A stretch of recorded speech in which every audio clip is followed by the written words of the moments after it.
Hey, this is Dr. Ben Weitz, host of the Rational Wellness Podcast. I talk to the leading health and nutrition experts and researchers in the field to bring you the latest in cutting-edge health information. Subscribe to the Rational Wellness Podcast for weekly updates. And to learn more, check out my website, drweitz.com.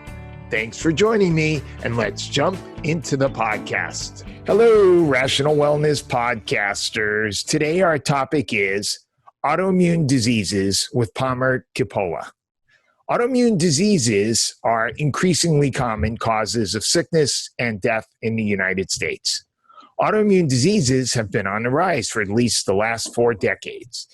The immune system, which we've all been learning a lot more about in recent times, it's designed to protect us from viruses, bacteria and parasites, and to repair our tissues from damage. Autoimmune diseases are diseases when the immune system, instead of attacking those pathogens, attack our own cells and organs. And what this means is that the immune system is out of balance. This is often referred to as immune dysregulation. So there are at least 100 different autoimmune diseases, and the list is growing, and quite a number of other diseases are suspected to have an autoimmune basis. And so if we include diseases that have an autoimmune basis, then autoimmune diseases are now the 3rd leading cause of death in the United States. And since most of these diseases are chronic and are often life-threatening, some of the more common autoimmune diseases include Alzheimer's disease, Parkinson's, rheumatoid, Hashimoto's hypothyroid, celiac disease, type 1 diabetes, multiple sclerosis, Crohn's disease, and we have recently learned from Dr. Pimentel that irritable bowel disease, the most common GI condition, also has an autoimmune origin in many patients.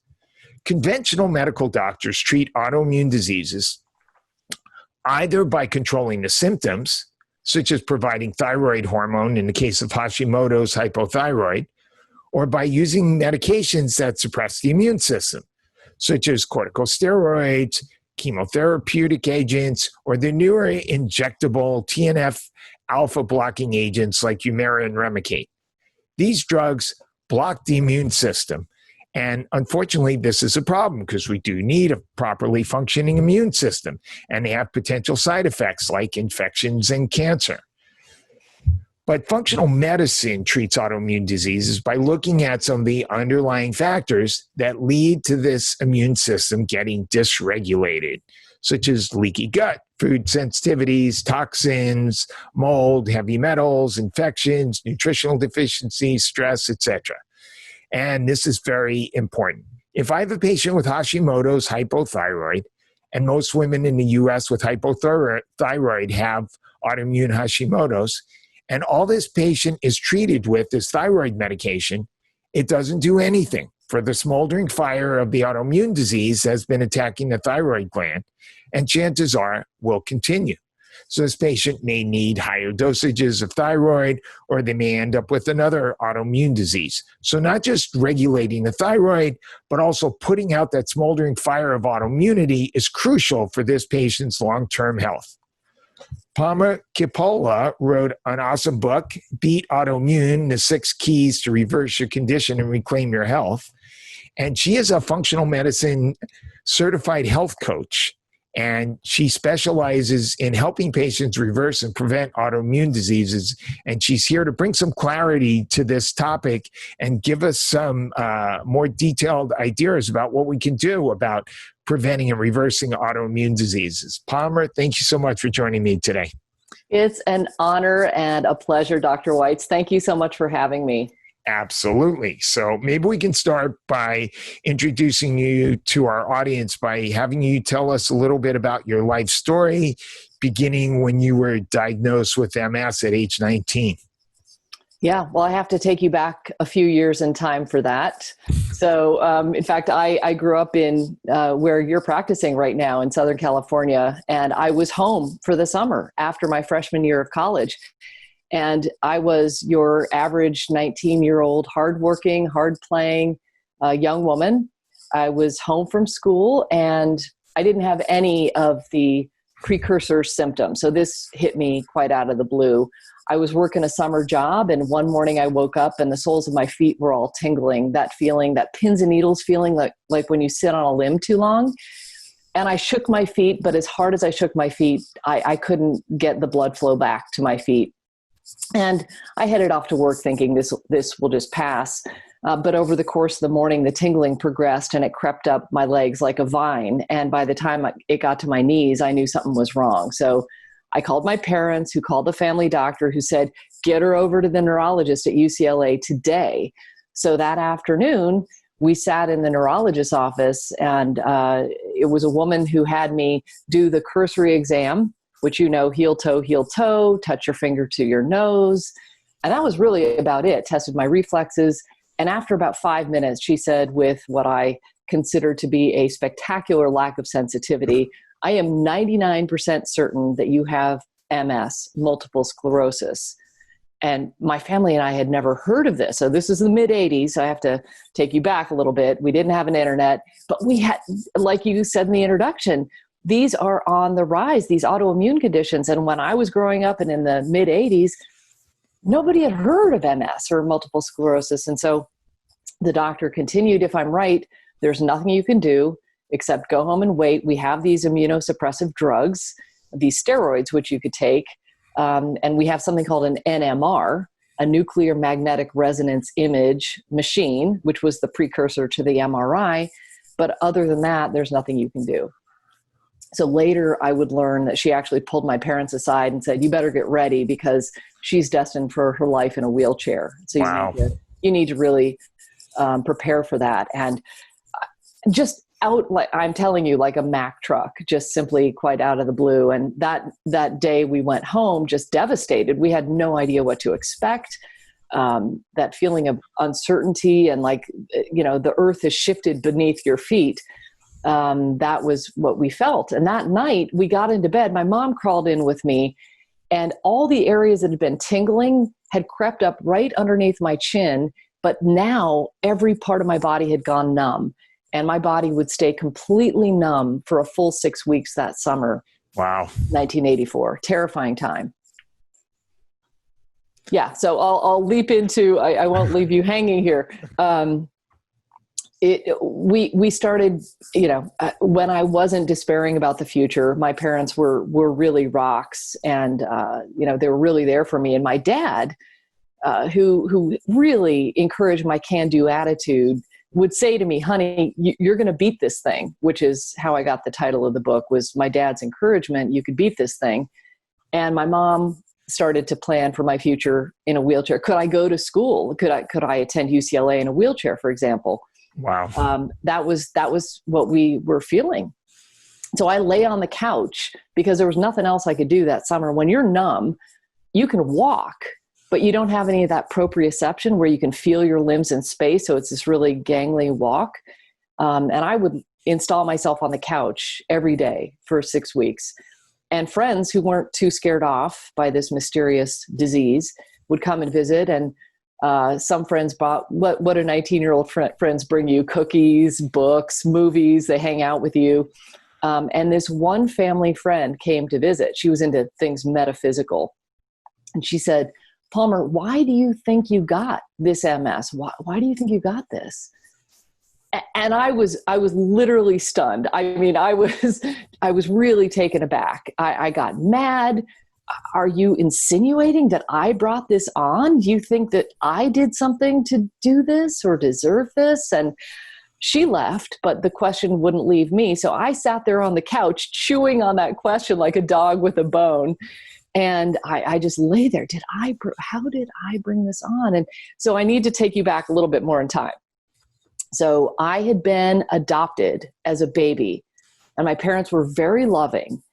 But my dad had been a fighter pilot, and his way was invariably the right way. And we used to butt heads quite a bit. It was this dichotomy, because on the one hand, super motivational, encouraged my can-do attitude all the time. But on the other hand, he was a yeller. And he was really judgmental and really critical. And he verbally abused my mom and me. Wow. And I have to tell you, Dr. Weitz, that my earliest memory, and this is unfortunate but true, I'm maybe age 3, maybe 4. My dad's yelling at my mom, who is overweight. She struggled with her weight perpetually. So she shut herself in the bedroom, behind the bedroom door, and she's crying. And my dad is yelling at her. And I am standing up to my dad in the hallway with my little dukes up. You call my mom names, I'll sock your lights out, or some words to that effect, right? I had become a child warrior. I was going to protect my mom no matter what. I had become hypervigilant. I developed insomnia, maybe around age 11 or 12. I was always scanning my environment for safety, right? And in that moment, as I'm lying on the couch at age 19, I have no idea how this came to me, but I figured that if I didn't have a real battle to fight, my immune system, the concept of Don Quixote, I came up with that idea years later. But he didn't really have a battle. He was fighting windmills. He was lunging at windmills, right? Yes. So there was nothing really to fight. But if I didn't have a real battle to wage, I would turn those warriors, that immune system, that attack on myself. And so that hypothesis, that initial hypothesis at age 19, that it was chronic stress from growing up in that environment where I didn't feel safe, that still rings true for me today, even though I know there's vastly more to the story, but that was my initial hypothesis. And now we have tons of research from the ACEs study, the Adverse Childhood Experiences studies, powerful, connecting what happens in childhood does not stay in childhood, but is profoundly linked to the advent of autoimmunity even decades later. So just to put a nice period on the story, I had the type of MS, which is called relapsing remitting, meaning symptoms come and symptoms go. So that summer, just in the nick of time for me to go back to college for my sophomore year, the numbness started to retreat. Now it would take a full 2 years for the numbness to completely dissipate, but I got off the couch and went back to school for my sophomore year. And there I went off on my 26-year course of relapsing remitting MS. So along this journey, what have been some of the biggest keys to helping put your condition in? Would you say it's in remission now? I don't like to use that word because remission makes you think that something is lurking in the background, ready to pounce forth. Okay. Okay. So let me step out boldly here and say that the word cure, if you look it up in the dictionary, means to restore to balance. Okay. Okay. I believe that the larger forces like the pharmaceutical industry, and I'm not a doctor, so I'm not constrained by some of those American Medical Association rules that say you cannot say cure. So I believe that I am cured, and I will say very, very clearly that I will always have the genes for MS. That's not what we're talking about here. We're talking about the expression of our genes. And that is some of the most profound science that I discovered was the science of epigenetics, which allows us to control the expression of our genes. And that is what's super empowering and ultimately how I healed. So what were some of the real keys that allowed you to overcome the expression of your genes? So it just follows that because I intuited that chronic stress was my big root cause, then I needed to address stress head on. Right. And I didn't immediately do this. In fact, I went back to college and I was in denial for quite some time. Let's call it for the next couple of years. And probably for the next 3 or 4 years, I just went on with my life. When I started having symptoms again, I started to realize maybe there was something, in fact, that I could do about this. Maybe my dad was right. I could beat this thing. So I noticed that when I was stressed out, when I had exams at school or something that I was particularly stressed out about, I would develop symptoms almost immediately within a day or a week of that stressful event. And conversely, when I started to relax more, I noticed a dissipating of symptoms. I mean, it was really became clear. So in 1987, I started doing yoga, and I found that that was a practice that I could actually do and become present. I wasn't focused on the past. I wasn't worrying about the future. I was just on the mat, and I learned how to breathe in through my nose. And man, that shavasana of just lying there and letting things go, that was huge for me. So that practice was the first thing I did. And subsequent to that, I discovered meditation in the early to mid 90s. And as long as I did those practices, I noticed a reduction in symptoms. I mean, it really became this little experiment that I was doing, not realizing that I was really doing it, but I could tell this cause and effect pretty early on, that stress equals symptoms, relaxation equals a diminishment of symptoms. That was certainly number one, and that is still true today. That was one of the biggies. Great. So if that's number one, what were number 2 and 3 on your journey to health? So there was a lot of experimentation that went on. Since I had more than 2 decades with MS, and I was really trying to do this. And remember, there was no internet at the time. So I was just doing things by going to the public library in Santa Monica, or intuiting things and following that intuition. I tried diet for a while. I just want to touch on this because I think it's also important to pay attention. We try things, right? Our life is a series of experiments. Not all of them are going to work. Yeah. So let's talk about diet. What's the best diet for somebody with autoimmune disease? Yeah. Well, or does it depend on the person? I think it kind of depends. I will say what didn't work for me was a low-fat vegetarian diet. So it became very clear. There was this book that was in the mid-'80s called The Roy Swank Diet, Multiple Sclerosis Diet, something like that. Yes. And he professed that you got to get rid of fat. That's your enemy. And so we were a super low-fat house. Tried that. The advent of the inclusion of more healthy whole grains in my diet not only didn't make the MS symptoms better, it actually made things worse, and I started experiencing more tummy troubles. So that for me was a failed experiment, and it wasn't until much later, until 2010, that I discovered my biggest root cause, or I would call it the linchpin root cause for me, happened to be gluten. So I have what's considered to be non-celiac gluten sensitivity, meaning I don't have celiac disease, but I am sensitive to the protein in wheat called gluten. By the way, do you think that that's the case for most people? Can some people get positive results following a vegetarian diet? It's an interesting question. And again, I need to just convey not only my personal experience, but I've done a lot of research since. As you've seen, I have a very large book. And what have you found? And I have found that not a single person that I have found or interviewed, including Dr. Terry Walls, including Linda Clark, who is a health educator, including lots of people that I include in my book, Michelle Corey, people who had been vegetarian or vegan could not heal from autoimmune disorders until they began to incorporate meat. And we're not talking about tons of meat, but I found from my studies that what I'll call a paleo template diet appears to be the best for people with autoimmune disorders.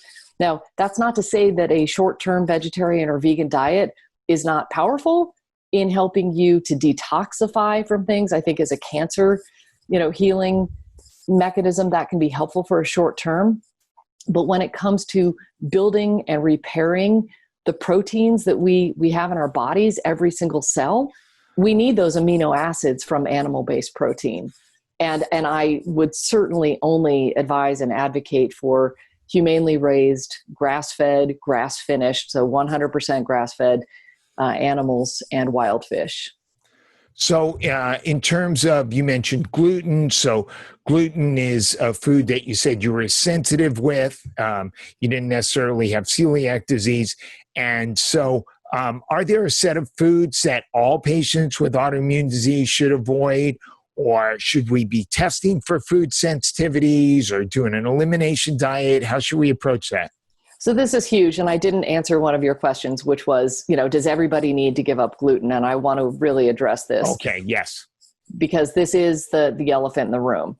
In 2015, Dr. Alessio Fasano, who is now at Harvard Medical School, he and his team of researchers discovered that gluten creates a leaky gut in anyone who eats it.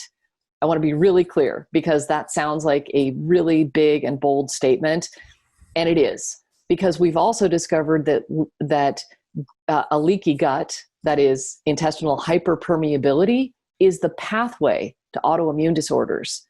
So if you are doing something that is causing your gut to be leaky and you're continuing to do that thing, and you have the proclivity, the genetic predisposition to autoimmune disorders, then you're setting yourself up for a bad path. So I would say from my research, from the science, if you have an autoimmune condition, or if you have the proclivity because you have the genes in your family, which we know genes are a part of it, may only be 5 to 10% of the equation. Your lifestyle matters way more, but gluten happens to be the biggest baddie that I have seen in my practice, in my experience, in my research. And to add to that, it turns out that people who are sensitive to gluten, it turns out 70% of the people sensitive to gluten are also sensitive to dairy. So that kind of goes hand in hand. We see a lot of people sensitive to gluten have the same sensitivity to dairy, and it's not the lactose, it's the casein, especially in these inflammatory cows like A1 cows, these Holsteins. And there are varying degrees of this, but in my research and experience and work with people, the gold standard, as they say in functional medicine, and in my experience, is to do that elimination diet. I call it a 30-day food vacation to make it a little more palatable in the book, but it's really the same thing. Take the usual suspect foods out for a period of time, and when we remove those inflammatory proteins, it gives our immune system a chance to calm down. And so that when you add them back in slowly and one at a time, you can really tell if you are reacting to something. And that's super empowering because So you're saying essentially anybody with autoimmune disease, you should just automatically give up all gluten and all dairy. I am saying that gluten needs to go for good. Okay. And I'm saying that dairy, most people need to get rid of it. Now, with the exception of ghee. What if they say, what about this one form of dairy? What about just yogurt? What about just non-A1 casein? And that might be just fine. And so this is where experimentation comes in. I'm not dogmatic about my approach. You're asking me for, I'm giving you kind of the 80-20 rule. No, I know. These are some of the controversial areas. Right. But gluten isn't really controversial about it, Right. People want clarity. But, nothing tastes as good as feeling healthy feels. I like to say that to remind people that, look, I can do this. I have been completely gluten-free since 2010. So just about 10 years. I have not experienced a single MS symptom, not a tingling baby toe, not anything. And we didn't get into all of the ups and downs that I had over the years, but I had searing pain of optic neuritis. I really felt, terrible MS symptoms for a very, very long period of time. So by removing some of these things, it can be a eureka moment for some people, but it's not the only thing. And that's why I go into a great bit of detail about what the other categories are that we have to address. Okay, so when you put somebody on a elimination diet, what are the 6, 8, or 10 foods that you have them eliminate? Yeah, so we take out grains. I mean, that's really a starting point. Gluten is a grain, but many grains contain a form of gluten that is highly inflammatory. So we take out all grains. We take out all dairy with the exception of organic grass-fed ghee. We take out sugar. We take out soy. We take out corn, which happens to be a grain. And we take out for a period of time nightshade vegetables. People with pain or aches often are sensitive to nightshades, which include tomatoes, white potatoes, eggplants, even goji berries. So those have to go for a period of time. Let's see, what else is on that list? I don't have them all. Those are the big ones. You take out nuts and seeds? Take out nuts and seeds and coffee and alcohol. You take out legumes? Yes.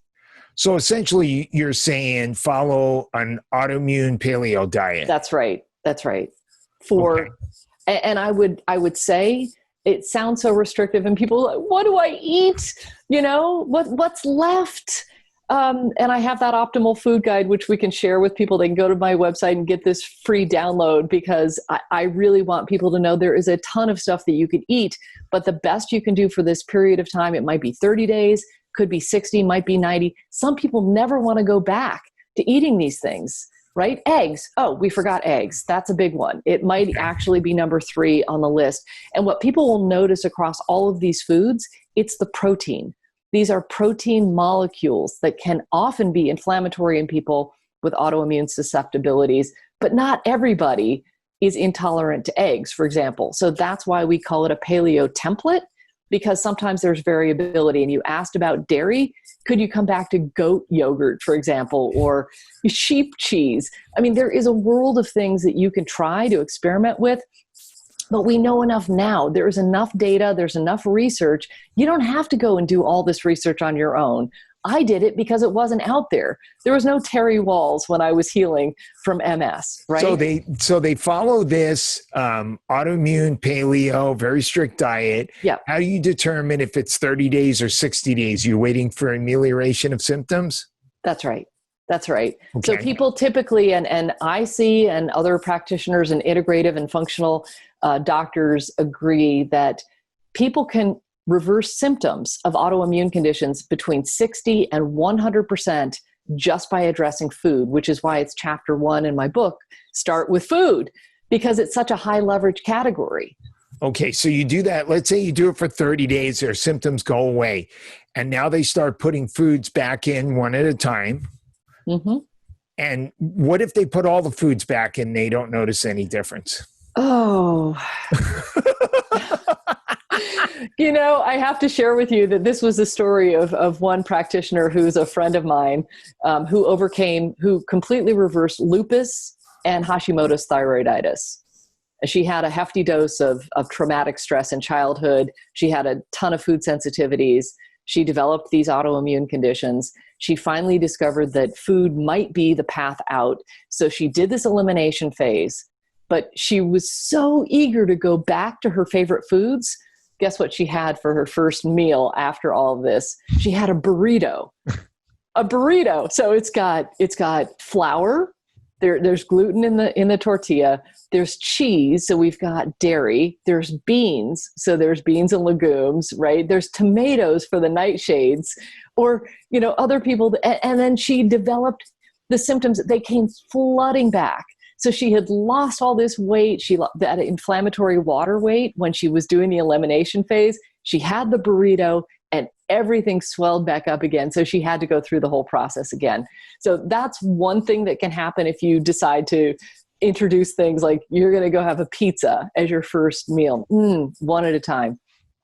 There are other people that try this elimination.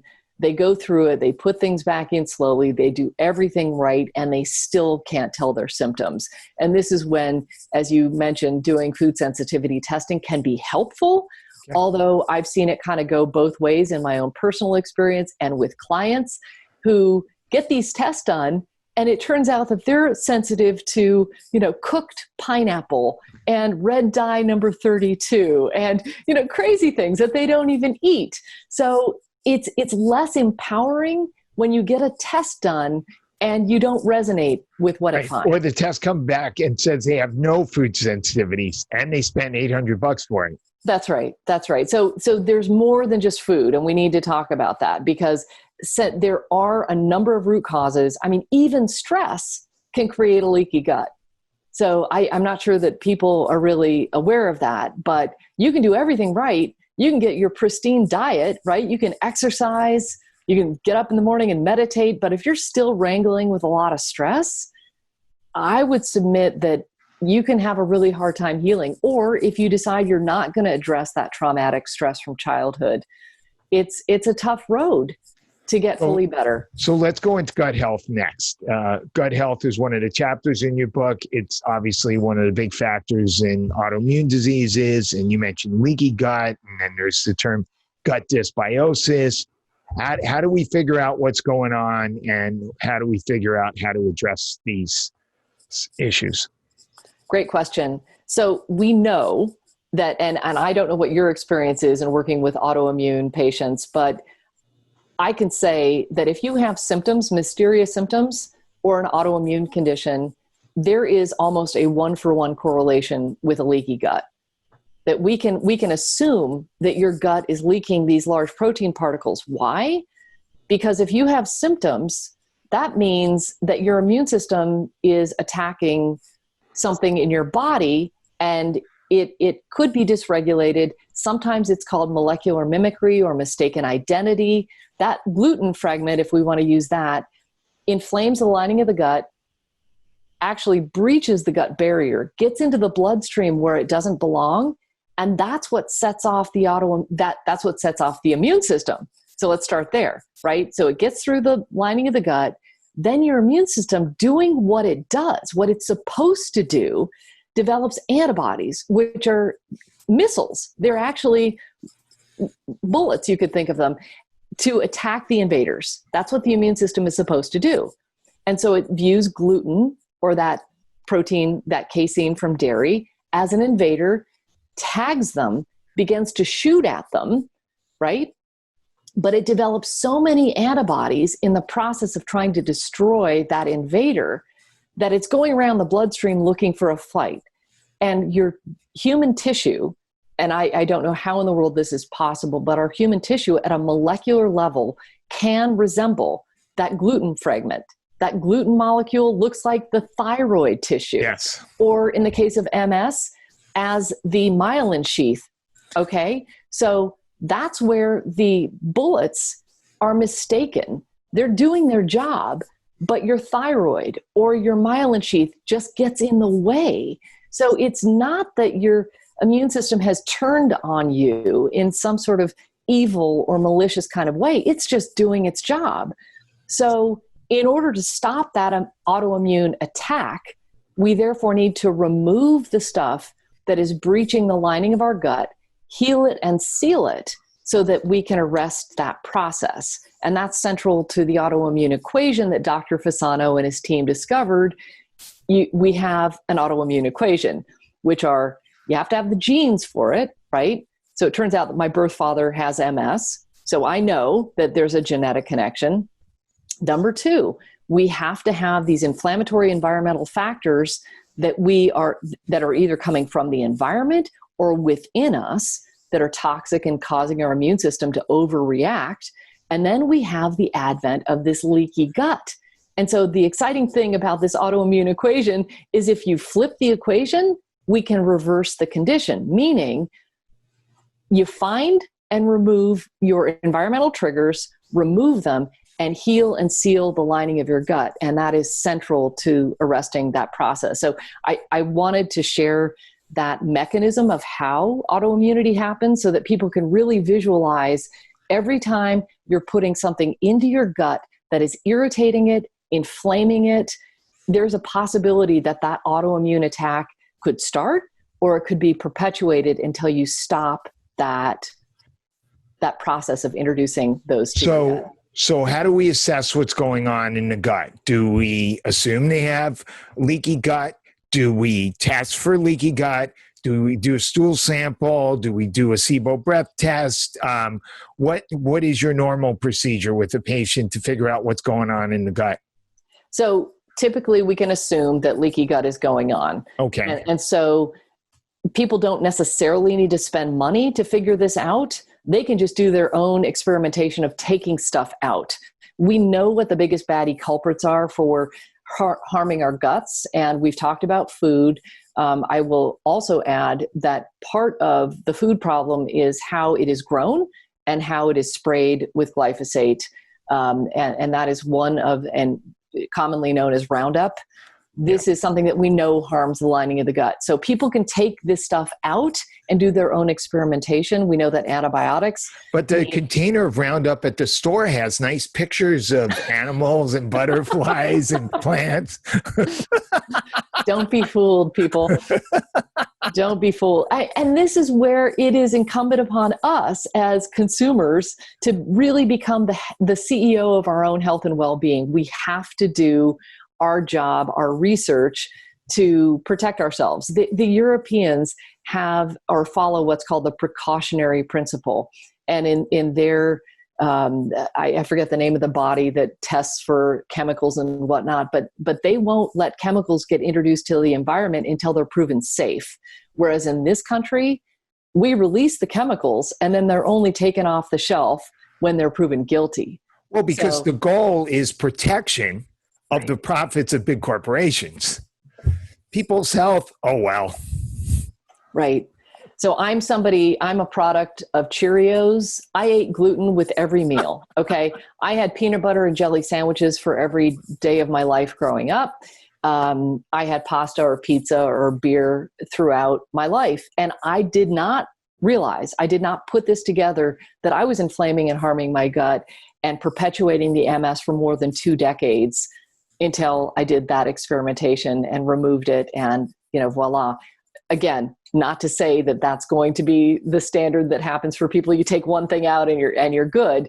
No. There's a lot more than that. But okay, so we assume they have leaky gut. We assume they've gotten exposed to pesticides and other chemicals. Do you do a stool analysis? Do you put them through a gut healing protocol, 4R, 5R? What's your normal protocol? Yes, I'm a big fan of getting the data. We've got fantastic modern lab work that's getting better all the time. And even though nothing is perfect, we do have some good tests that we do. And a couple of the tests that I like are the GI MAP test is fantastic. Yep. GI Effects from Genova has been around. It's probably the gold standard gut test. Doctors' data. All of these labs have comprehensive stool tests, and we can tell not only what's the state of somebody's microbiome, but are there any infections present? Because it's not just foods, there are infections that could be at play here. And they offer, I think it's called a zonulin add-on. Zonulin is the marker for the leaky gut, right? So when you have it monitors and manages the tight junctions in our gut, in that lining. And so our gut is supposed to be selectively leaky to let in nutrients, right? But when the doors are left open, that means there's excess zonulin at play, and zonulin gets into the bloodstream and so forth. So we can test for leaky gut, and I think that's now considered to be more of a gold standard than the former lactulose mannitol test. Yeah. Okay, so what kind of protocol you put everybody on besides you've already put them through a diet program, right? Do you change your diet again? Do you put them on a specialized diet? Do you put everybody on probiotics? Do you use the 4 or 5R program? I really like that 5R program. Okay. I mean, this has been around for decades now. Since and Dr. Jeffrey Bland. Yes. There were, a lot of people. The father of functional medicine. Right. There were a lot of people involved with that, and you'll have to remind me of all the R's. But the biggest one in an 5R program is the remove. And a lot of people are, they get a little miffed that, well, why aren't we talking about putting more stuff in? I just want to take probiotics and heal. Well, the best thing, the biggest bang for your buck is taking the stuff out that's harming you. So the first R of remove is what we're already doing when we're in the food phase. So these are often overlapping categories, right? And the next thing we want to do is maybe, oh my goodness, it's not replenish, reinoculate. A lot of us are missing digestive enzymes. Replace. Thank you. So we need to replace our digestive secretions. And often and people feel like if they have an acid tummy or acid reflux that they are experiencing too much acid, when in fact, it's often a sign that they're not producing enough acid. So by supplementing with hydrochloric acid when eating meals can be a game changer for people to be able to actually digest and absorb their food better. Maybe there are enzymes that we want to include. And a lot of people don't have a gallbladder. And a lot of people are having sluggish bile. So whatever you can do to improve your bile flow by maybe taking digestive bitters before eating, we definitely start to add those so people can, digest and absorb what they're already eating. And that is that phase, replacing those digestive secretions. Okay. And only when we address, like if there's an infection present, like Candida, we want to get rid of it, right? So we're gonna work to get rid of that with as natural a process as possible, and other infections that might be present, H. pylori and so forth. So you're going to use natural antimicrobials in that case? Okay. Exactly. And there are some helpful, anti-yeast and anti-mold right. Things that people can do. Combinations, yeah. Combination therapy is often very, very helpful. And how long does that usually take? A few weeks, a month, a few months, many months? It can take 3 to 4 weeks. 3 to 4 months. Okay. I'm doing wishful thinking there, because sometimes we find parasites too.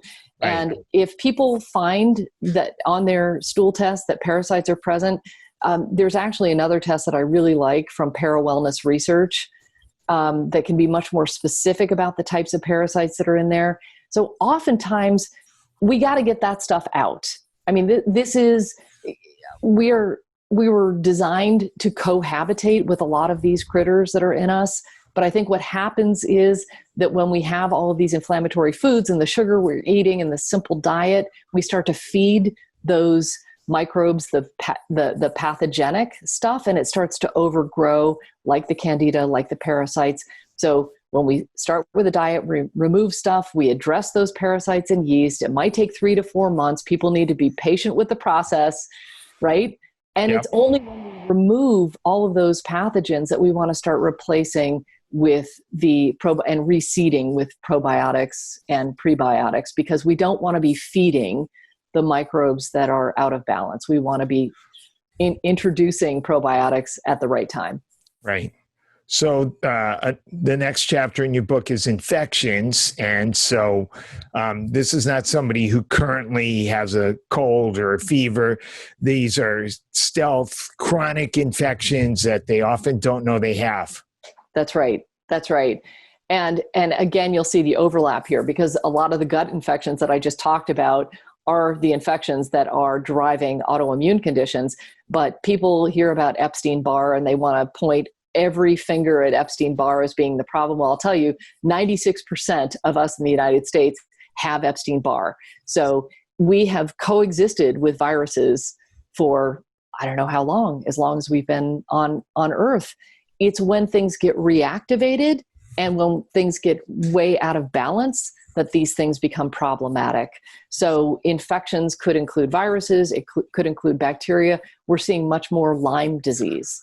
And what's now called persistent Lyme, I found out only in 2017 that I have persistent Lyme. And in fact, I might have gotten it when I was age 18, when I was romping around in the hills of Vermont, and that may have preceded the MS, but I only learned about it recently. So getting tested for Lyme, and there are more and more good tests for Lyme disease, and many more doctors are recognizing that. I don't know if you see Lyme frequently in your practice. There is a fair amount of Lyme. It's not necessarily one of my specialties, but we're learning how common it is. In fact, we have Dr. Darren Ingalls speaking at our functional medicine meeting on Thursday, who's a Lyme expert, and he feels like a large percentage of patients with MS actually are undiscovered Lyme patients. That's right.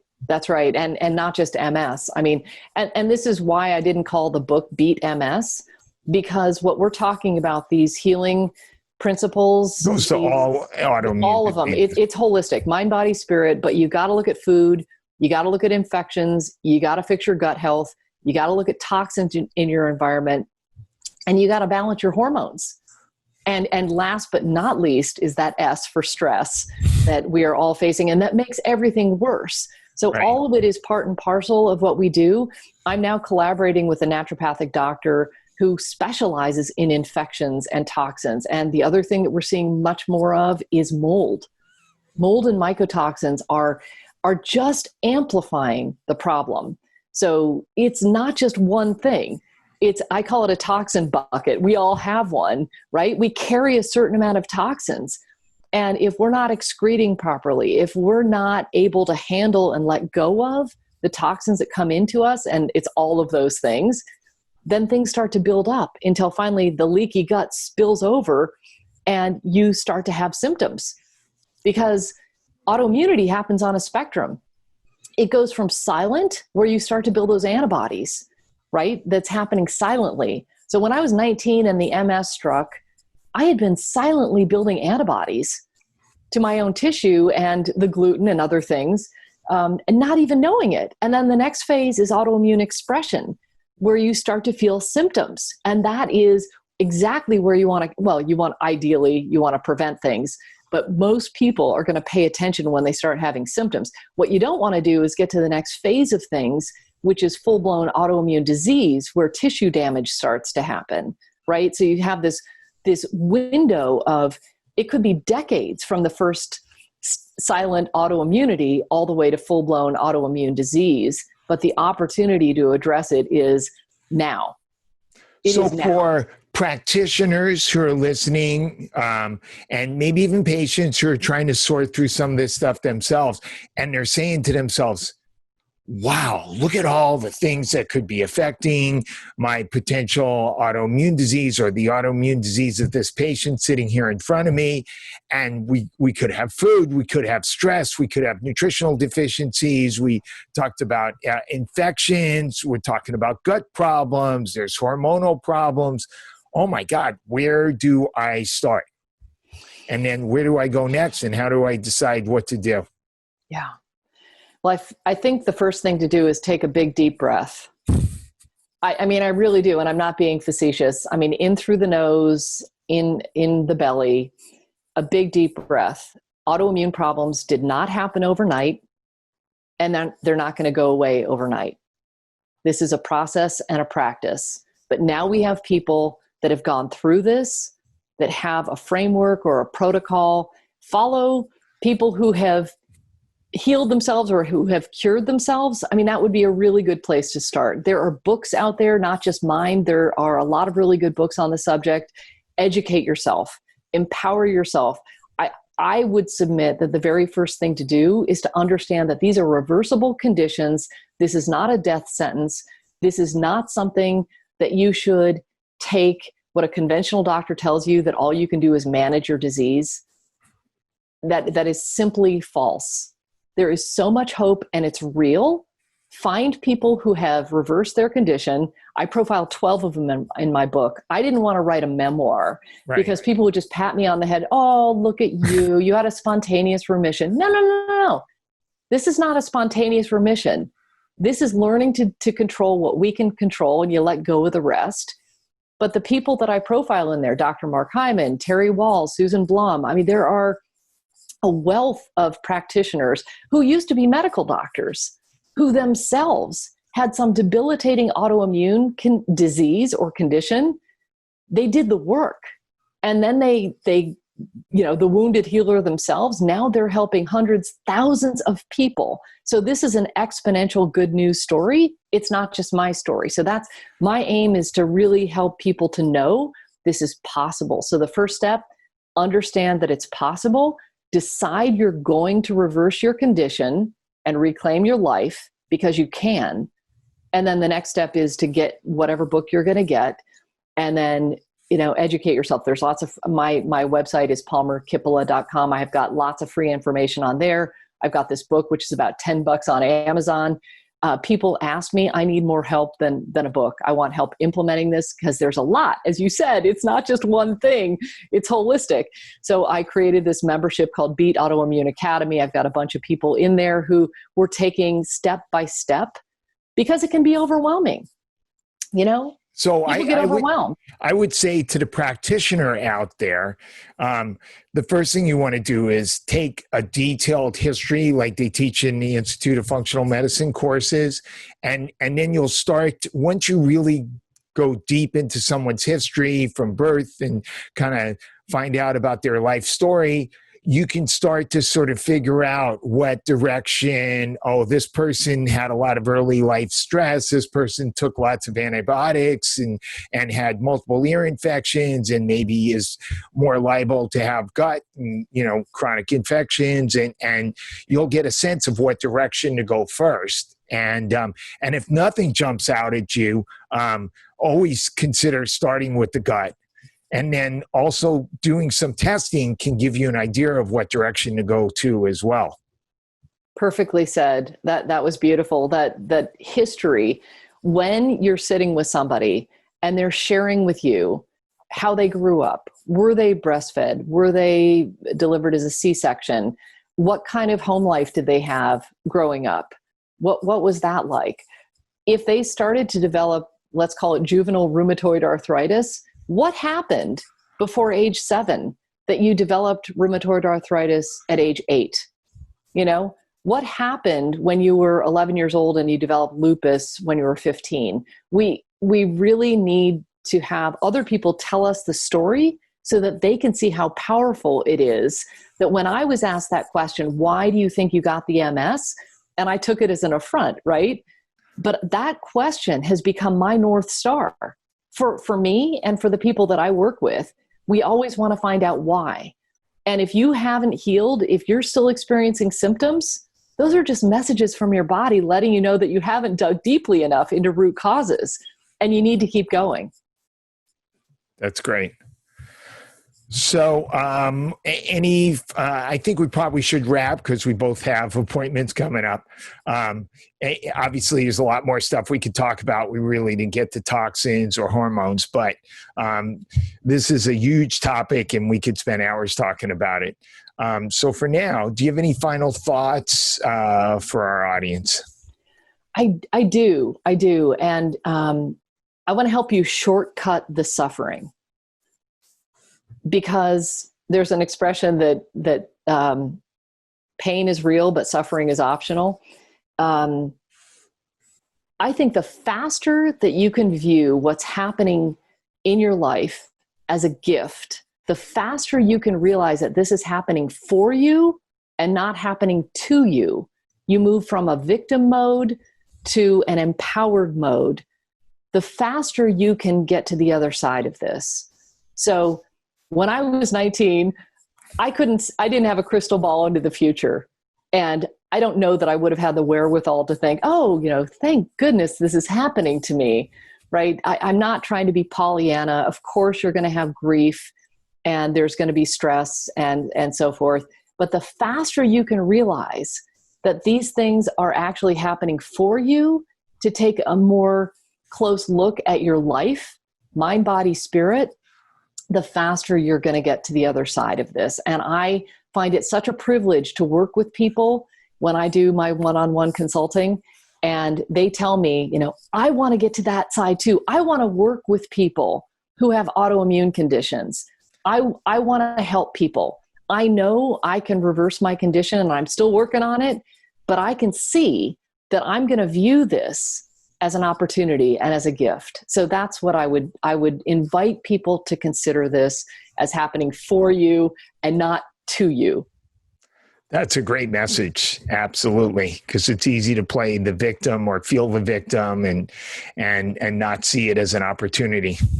Yeah, I think we all, every moment of every day, we all have an opportunity. Health is not static. So I didn't just beat an autoimmune condition and, everything is roses. It takes daily work and practice. That's why health is a practice.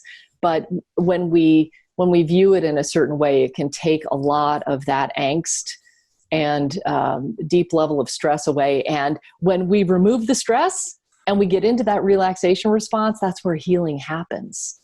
So it's powerful. That's great. And you have a special gift for our listeners? Yes. So I mentioned when we were talking about food that it can be very, very frustrating and difficult to figure this out. So I have a gift. If you go to my website, palmerkippola.com/gift, I have created an optimal food guide ebook, and you can find out what your optimal foods are by following this process of what I call a 30-day food vacation. And that's just a little 12-page ebook that can be very helpful for people to see that there are a lot of things that you can eat. It's not just, I can't have any of the foods I love. No, there's a world of foods for you to explore, and maybe many vegetables that you've never heard of or tried. So I invite people to take that step. And what's the best place for people to get a hold of you? palmerkippola.com is my blog and website. And so I have a lot of information there. That would be a great first place to start. I lead people in Beat Autoimmune Academy. So it's its own website, Beat Autoimmune Academy. People could check out what's in there. Those are two great places to find me. And so thank you. That's great. Excellent. Thank you, Palmer. It's been a pleasure. Thank you so much for having me, Dr. Weitz.